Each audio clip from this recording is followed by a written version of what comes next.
Hey, New Cove, happy Thursday. My name's Josh Manning. I'm actually the new 180, the junior high director at the church. And I'm super excited to be getting to know you guys and getting to know your students, just getting to be a part of your church. Also, I'm very excited because I was asked to do this week's Thursday Devo. And as I was praying through what to talk about, I felt like God was saying just the word trust to me. And then there's a passage in Luke that comes to mind when I think about trust. And it's in chapter 8. It's verses 22 through 25. And I'm just going to read it to you guys, and then we'll talk about it a little bit, and that'll be it for today. So in Luke chapter 8, verse 22, it says this. It says, one day he being Jesus, and his disciples got into a boat, and he told them, let's cross over to the other side of the lake. It says, so they set out. And as they were sailing, he fell asleep. Then a fierce windstorm came down the lake, and as they were being swamped, they were in danger. They came in, they woke him up, saying, Master, Master, we're going to die. It says, then he got up and he rebuked the wind and the raging waves, so they ceased, and there was a calm. Verse 25, he said to them, where is your faith? They were fearful and amazed, asking one another, who can this be? He commands even the wind and the waves, and they obey him. Now, what I love about this passage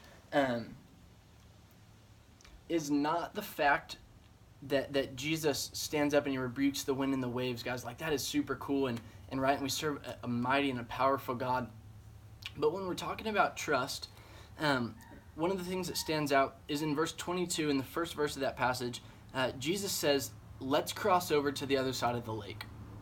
Now, reading that, there's not a whole lot of question or doubt in Jesus' statement, let's cross over to the other side of the lake, right? He's not saying, hey, let's get in the boat and let's start sailing, and if we make it over to the other side, cool, and if we don't, no biggie, we'll just stay the night out on the boat. No, what he's saying is, hey, let's get in the boat and we're going to the other side of the lake. And as they're in the boat and the storm comes, Jesus is asleep, right? Jesus knows what's going to happen.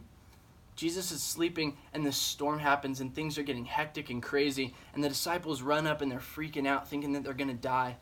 And so what Jesus does is he stands up and he rebukes the wind and the waves. But I love this. He turns to them and he says, where is your faith? Right? It's almost like he asked them, like, did I not tell you that we were going to the other side of the lake? And somehow in the process of, in the in-between of Jesus telling them we're going to the other side of the lake and the storm hitting, they somehow forgot what Jesus had told them. And I think about our lives and my life and how many times I hear Jesus say something to me. How many times I hear Jesus say, Josh, we're going to the other side of the lake. Man, in the second that things get tough and things get hard and a little scary, man, I'm so prone to run and forget the promise that Jesus had given me of the fact that we're going to the other side of the lake. Church, I just wanted to encourage you guys with that today. That when you hear Jesus say something to you, when you hear Jesus speak, man, he's not always telling us, hey, we're going to the other side of the lake, it's going to be really easy. Man, but what he's saying is we're going to the other side of the lake, I just want you to trust me.